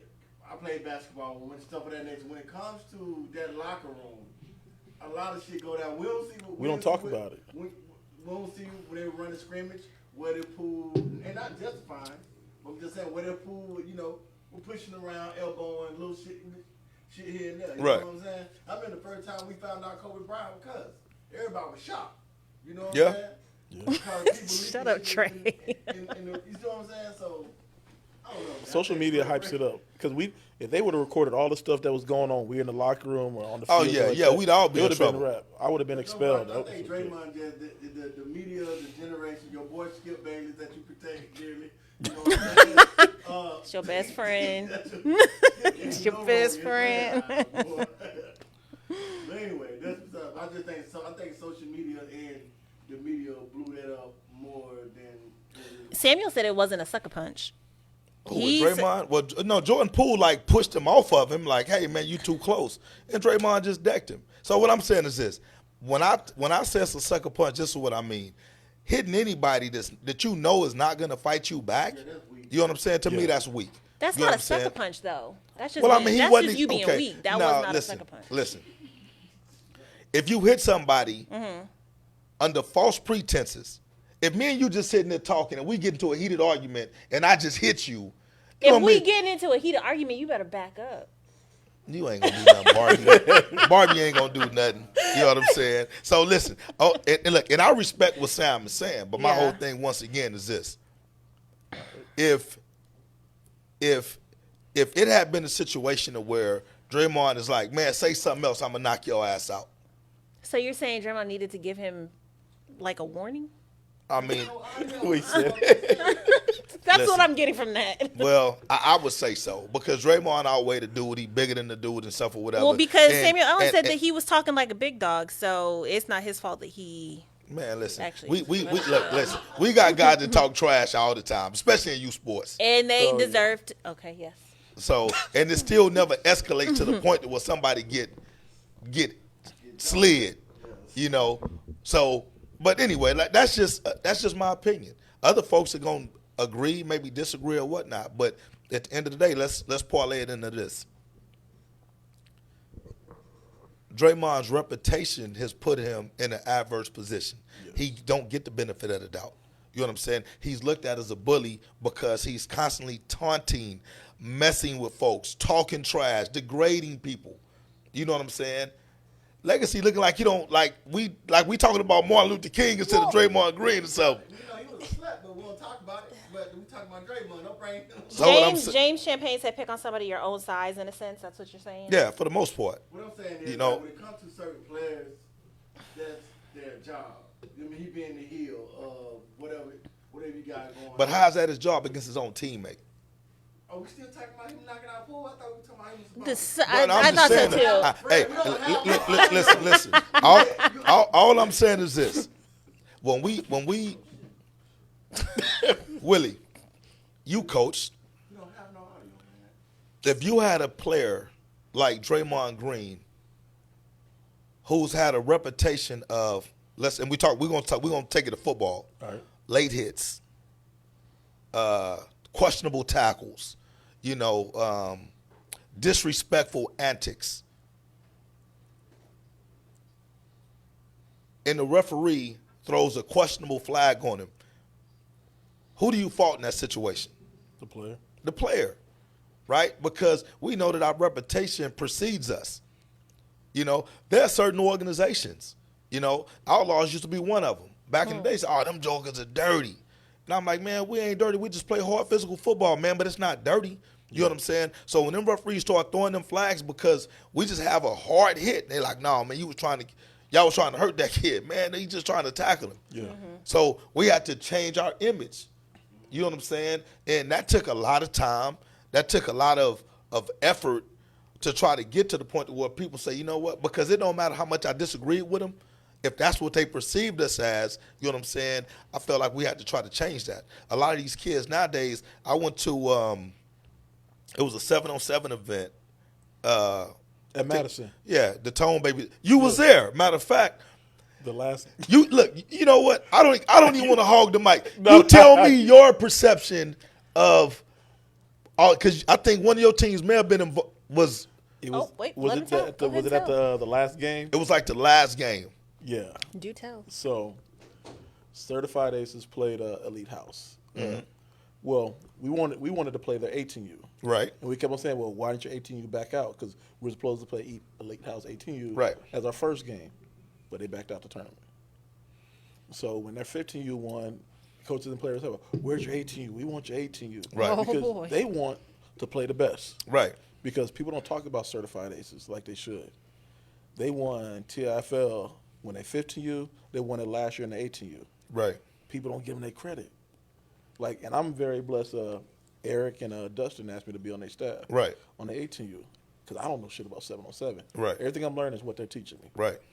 And when they were talking to them, well, the 15, like, well, we want to play y'all then. We want to play y'all. And then they started to play, and then coaches over there were talking. Some of our players were talking back, and it escalated. Right. And I'm glad that there are people there to separate them, because this I don't is see between the players or the coaches. both. And I don't see why an adult should be talking trash to a kid. To a kid. Right. And Absolutely. that's what was happening. Oh, hell no. And that's why one of our players, we had to pull him out because of that. Because not everybody's going to have that same level. You disrespect me, I'm going to find a way to talk back to you. Right. Mm-hmm. Instead of like, okay, you're an adult, I respect you, I'm sorry. That's not going to happen in the heat of a battle. They already won the championship. We won our championship. They won theirs, but then we want to play the other team. Bring Right. them out. Who are y'all anyway? Well, turns out it could be debatable, but we're the team that won TFL last year. Right. Yeah. But they're not getting that respect that they deserve. And if you don't know about Certified Aces, you need to learn about them. So, Well, look, But I there was an will argument, say though. this, because yeah. I'm going to be one of those guys to say, I didn't know about Certified Aces, right? But I'm there because I'm just watching football. It's competitive. I seen Elite House win the 15U division, and when I tell you they put a clinic on this team that they played, it was like literally, it was crazy. I mean, every touchdown that they scored, man, it was some type of comedy show, man, because they had the little funny celebrations or whatever and stuff. They basically beat the crap out of this team, right? Were they taunting the other team? Oh yeah, big That's time. what it's going to happen. But it's seven. But it's That's seven, where 7 but on hold on. 7 is different. But it's 7 on Yeah. 7, and that's to be expected. You Yeah. know, and I'm not taking nothing away from Elite House because they are very talented for a 15U team, Hell yeah. Mm-hmm. right? Very talented. Now, when I watch Certified Aces, is an 18U go down there and they pretty much beat the brakes off the team that they played. Now, it wasn't a taunt and none of that stuff or what have you. Yeah. But when the game was over with, that's when the taunting started. You know, it was like, y'all ain't this, y'all ain't that, blah, blah, blah, and stuff, whatever. So the first thing that I said as a spectator was, as a 15U coach, I'm not putting my team on the field with 18-year-olds. Right. You know, I'm going to protect my kids, man. You can call me scary. You can call me a punk. You can call me whatever you want to. I'm not putting my 15-year-old kids on any field. I don't give a fuck if it's 7 on 7 or not. Yeah. You know what I'm saying? That's just crazy. But That's they crazy. took the field. And the thing was, at the time, they were saying this is for the trophies because both teams that won the Yep. championship trophy. See, and So they why give it would up. I put up my 15U Wait, a trophy 15 against an 18? against an 18? Like, so to me, just the cockiness of thinking a 15-year-old team is going to be gonna the 18-year-old team is laughable to me. It's laughable. Ooh-wee. They went out there and they started playing. I want to say Elite House went on offense first. Yeah. They went 3 and out. They didn't come close to completing the pass. Certified Aces go out there. I think they scored easily, like first, second play. You know what I'm saying, or whatever. Elite House go back out there, no dice, can't get nothing. Certified Aces go out there, think they scored again. And before you know it, that's when the trash talking between the coaches started to say, man, like, what are we out here for? And then, of course, Elite. Anyway, the whole point I'm making is this. When we talk about the reputation, you know, I don't know what these players' reputations were, but by the time I left, this is what I thought. Elite House 15U, and this ain't no disrespect to none of the parents or the kids or the coaches, because I think I know one of the coaches over there. You know what I'm saying? I didn't realize that till after the fact. If that's how you guys get down, it's gonna be tough on y'all. It's gonna be tough. Because if you can celebrate when you win, but want to fight when you lose, that's a problem. That's a problem. And that's going to become your reputation. You know what I'm saying? And that's going to precede you. That's going to eliminate opportunities for you because folks will say, well, you know, if we beat them and we got to fight them, then we don't even want to play them. Right. And you spoke on that, bro. You said, I take my wins just like my losses. You got to. And I remember seeing that when I was like, y'all played at Cornerstone, I don't know if it was 2020 or 2021 when y'all scrimmaged started. I guess like whole Oregon, they were recording it live. And had to go into overtime or something like that with the Giants, I want to say. Yep. On the Said, 7U. I'm not even going to argue here, there, and that. They said, I take my wins like my losses. Right. Yeah. And other people couldn't see that. Right. All they saw was like people arguing and stuff like that. But said, no, I'm letting you know, like, this is in the heat of the battle. We have cameras. And he showed the picture. Right, I think I right. sent you the picture. Right, like right. the aerial shot when he didn't get there. He didn't get in, And there right. was another one that was, he was lined up head over the center. Right. See, I still remember all this. Yeah, I forgot because you're the one who sent me the picture. I Yeah. was like, oh, okay, all right. And he lined up head over the center. And when you play with, they were playing by Typhoon rules at the time or something like that. Can't line up And like you can't that. line up head over the center. You can't line up in the A gap. And it was 2 pictures showing, plain as day. He was lined up over it. We said, look, I'm not going to argue here and there because I'm letting you know I take my wins like my losses. Right. And you have to be able to do that. Right. You can't just be over there talking shit, blah, blah, blah, and then you lose and you want to fight her. Even if you win, you're still popping off and take it too serious. Like, you're not playing the game. It's based on kids. Kids. Right. And that's where youth sport comes Turn, in. We yes. took it away from it being about the kids and more about a trophy that you want to hang up at your office or show someone else that you got Yeah. when you didn't play. We already did our time playing. Right, We right, played right, We right. played in college. We were on college teams. Other people are fighting for that. But you can't live through your kids to do it. Carlos Silva said, I live for my kids, not through them. Right. Yeah. And when he said that, he does everything to try and help his kids do it. And then when they were in the high school, he let them do their thing. Right. And I learned a lot from Carlos. He was a great guy to talk to. And he's younger than me. Right. But he still dropped jewels that I needed to hear at the time. Right. And we got away from the fun and teaching component to where, like, now I'm going to try and call you out. Dog, you can call him all you want, but you basing your bet on a kid Right. who may have a bad day, something go Yeah. wrong. He may not be feeling well. He may get hurt, something like that. And, you know, girlfriend done Or dumped he's him. going through Can't go to puberty. a party or whatever and stuff and go out there and play horrible. Look, hey, man, for all you youth coaches, I don't give a damn how big that trophy is. Yeah. I don't give a damn how much it costs. It's a youth trophy. You know, which means it's the most amateur of amateur. Yeah. You know what I'm saying? It is like having the lowest level of whatever accomplishment that you can accomplish. You know what I'm saying? It's great for the kids. Let the kids celebrate that because for the kids, it's the highest level that they can accomplish at their age because it's youth. They're youth, right? But for us as coaches, you can take home that AYF National Championship trophy. You can take home a YNC National trophy. You can take home a Snoop National trophy, Typha State trophy or whatever and stuff. No other adult is going to walk in your home and say, wow, Such a great dust you collector. man, like this is You made wow, you made it. You know what I'm saying? Like, so quit idolizing stuff like that, man. You know what I'm Yeah. saying? And it's just like it just, to me, it sucks for a lot of these kids because, like you mentioned, the adults take away the fun and the innocence from the competition. We all believe in healthy competition. And trust me, I got coaches on my staff too, so I ain't finna sit up there and make it seem like the Outlaws are immune to this. We have coaches that need to be redirected, mentored, so that they get to the point to where they understand, man, this ain't about us. You know what I'm saying? Every time you talk trash to another adult, you put your team at jeopardy and at risk. You know what I'm saying? Like I told you, man, look, I gave y'all the story of and then he was actually 7, of my 7-year-old son who got the shit knocked out of him. Yeah. You know what I'm saying? You won't be catching Coach Fred out there talking no trash because my son is going to be the one who got to pay that. Ain't nobody going to mess with me. I'm not worried about that. Yeah. But they will try to take it out on my son. If I'm the one talking the trash, talking about y'all ain't this, y'all ain't that, or what have you. You know what I'm saying? So what you're saying is if y'all coaches are out there talking mess, stop. man, listen, coaches stop because for stop. once again, We don't want them babies I ain't hurt. trying to put nobody on blast. Yeah, just stop. Right, but for one, a lot of these coaches, come on, man, like, I don't even want to say this, man, but some of y'all coaches ain't had a fight in 10, 15 years, man. But y'all still think y'all got it, man. And y'all going out there talking all this noise, knowing that y'all can't do nothing. Right.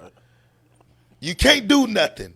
You know what I'm saying? So you putting all this emphasis on these kids, man, and you making the kids have to fight your battles.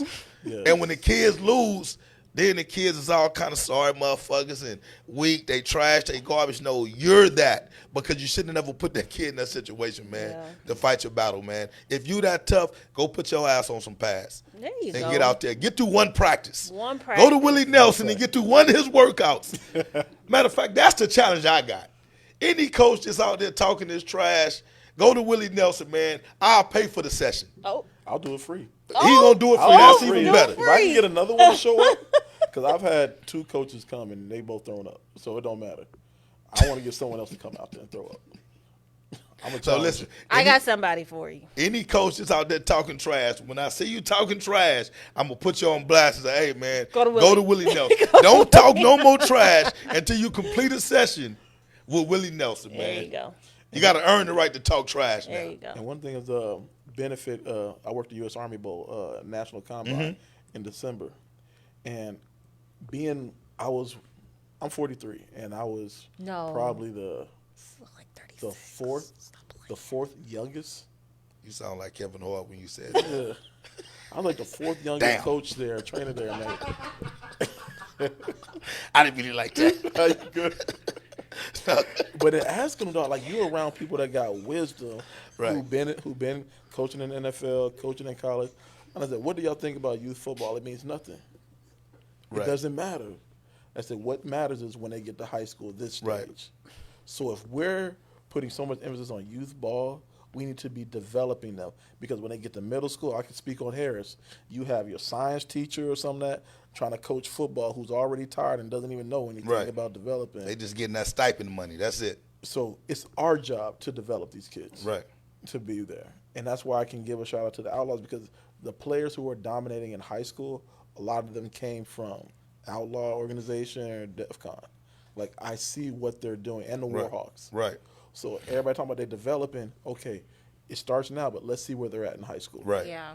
So if you've been around over, 6 years or so, 5 years, you should have some players in high school. Right. And you should have some players doing some things versus just, okay, I made a team. Right. If you really did your job developing, it'll show.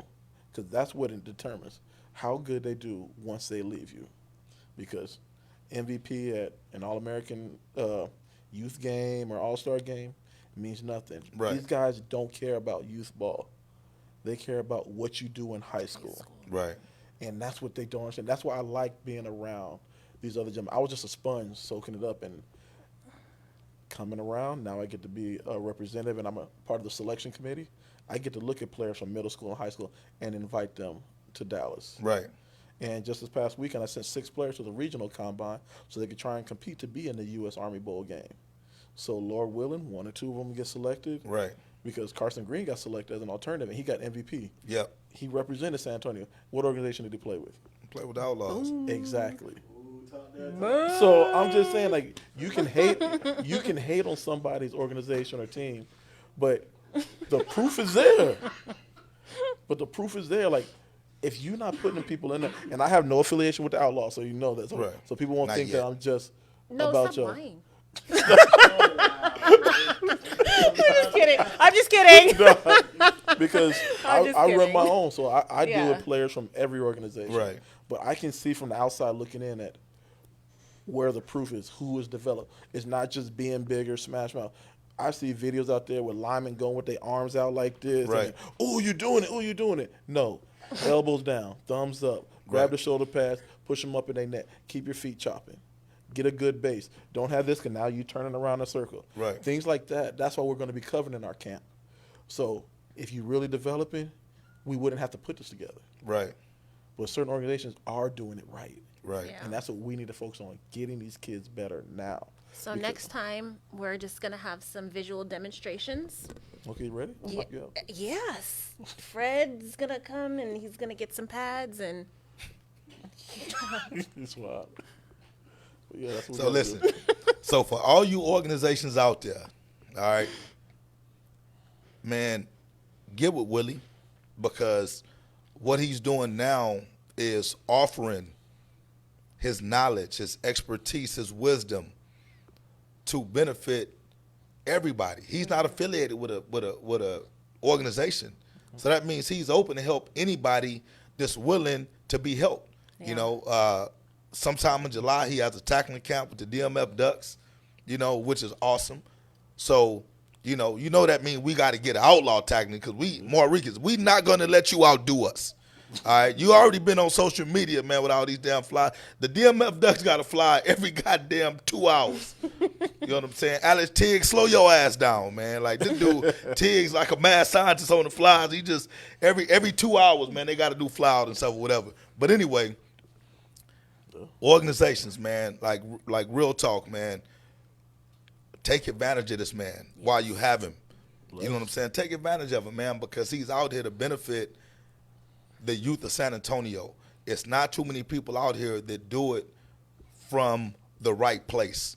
Most of these guys are trying to line their pockets. And it's funny, to me in San Antonio, man, like, people gravitate to those type of individuals just trying to line their pockets. They don't give a damn who they really helping as long as they line their pockets. it's horrible. You know what I'm saying? But, San Antonio is one of those cities where, man, everything is based off of perception and money, as opposed to really what you're trying to do. So, And with the Junior Raiders, with Kent Carroll and Tiana Carroll, like, they asked me to come out and help them with their camp. So, Awesome. and they're a first-year org. Right. And when they were with the Hawks and Cornerstone, like, I would train their kids. And they see, even their daughter with soccer. Like, it's just, you see good people that want to try and help out. They have their heart in the right place. And the SA Panthers, I've been affiliated with them. They bring people. So, right. And, of course, Alamo City Colts love them. So, Samuel, Roland, I love what they do. And that's Yeah, why my son plays with them, because I feel like their organization truly cares about the community. They fed the homeless. Yeah. They had the kids kind of feed the homeless. One kid was getting bullied at school who's not even affiliated with the organization. Aaron knew him, and he brought the kid to have his birthday party at practice. So it's like things like that you can't make stuff up like that. Right. They truly doing it from their heart, Yeah. and that's why I let my son play. I told Samuel, I said, I'm not gonna let my son play with you. I'll find another organization if you're not coaching. Yeah. Right. Because I see Samuel Allen truly does care about the kids, and I'm very selective with who my son is around. Both of them, like once Thor was with the Seminoles and DC got him, Yeah. he became a different person. Yeah. I saw that transformation. Right. Oh, DC got Thor right now. He's doing it at Madison and Flash. Like he did his thing. I'm very proud of him, but I'm very selective on who I put my kids around. That's why I hope more parents do that. That's why I'm very blessed to where people do come to me because they see why I'm doing it. They see that I truly care about because it's not all about just training. We sit down and talk. Right. Like, and I've had a thing now to where every Friday I have a high school player come and talk Right. to the kids. And then just this past Monday, I had the high school kids that went to the U.S. Army Combine talk to the 8 o'clock group. And 8 o'clock group are my dogs. They're my varsity players that they're self-motivated. They all Right. want to go Yeah. to school. You have players I've like seen the videos. Royal, Coop, Kai, Q, Great guys. Miguel. Yeah. And these guys are getting D1 offers. A Right. couple of them already going D1, but they still got that same hunger. Right. And they're not going to let anybody stop them because they know when it comes to work, they got to put it in, and they don't need anyone to babysit. They just want to fine-tune the skills Right. and get better because as you get older, that talent gap gets smaller. So sure, you could be a dog right now, but you're just a puppy when it comes to the grand scheme of things. Right. There's so much more you got to learn. So when they talk about dogs, they don't realize that. Hey man. And a wild dog get put You're down to 8, sleep. Hey, 7, look, 8, hey, look, 9, hey, 10 look, year old check this child. out, Ain't man. no dog, you a Willie, puppy. the next time you come on the show, man, we're gonna have to get you dressed up in a suit, put you on that little preacher thing or whatever. The boy on there preaching, man. Preaching, That boy. Joke on there preaching. Hey man, anybody got a plate we can pass around? Golly. Collect some tires for Pastor Nelson, man. Wow. So one of the viewers, he actually looked new. It was up a little bit further in the comments, but wanted to know where you're located. Of 7140 Oak Lawn off 410 in Fredericksburg. Okay. It's near us on the other side of the highway from Dave and Buster's. So they know where Dave and Buster's at, just on the other side. Okay. Now look, I'm gonna say this because Willie ain't gonna say it, man. Willie has a great heart, but man, make sure you paying this man. If you utilizing the service, Yeah. man, make sure you paying this guy, man, because he does it for the love, and he ain't gonna tell y'all that. I just know how things work. I know how things work, Willie, man. You provide a great service, and sometimes our heart becomes bigger than our pockets. Yeah. You know what I'm saying? But you run a business. You know what I'm saying? And look, Willie ain't telling me to say this because he probably gonna be mad at me. As soon as it comes, man, why the fuck you say that, Why'd you Fred? say that? Well, I'm telling you, just as a businessman, you know what I'm saying? Man, we gotta keep our people uplifted that are Yeah. doing work for the community. You know what I'm saying? You don't know what this man goes through to edify these kids, man, to keep these kids going. So we gotta keep these type of services and businesses viable. You know what I'm saying? Sometimes, and I know for a fact, I don't even know what you charge, but I know you don't charge enough. You know what I'm saying? Because your heart is in the right place. You know what I'm saying? So, man, make sure that if you're signing up for Willie's services, man, that you are making sure that you paying this guy, you know what I'm saying? Because the results are there. You know what I'm saying? You pay for the results, man. Thank y'all for dropping his information. They dropped it? Yeah, dropped the phone number, the address. Oh yeah, they got Yeah, you. that's what They we got talking you. I about. love y'all. Thank you. Yeah. Hey, that last thing, man. Don't be mad at me for this, man. But listen,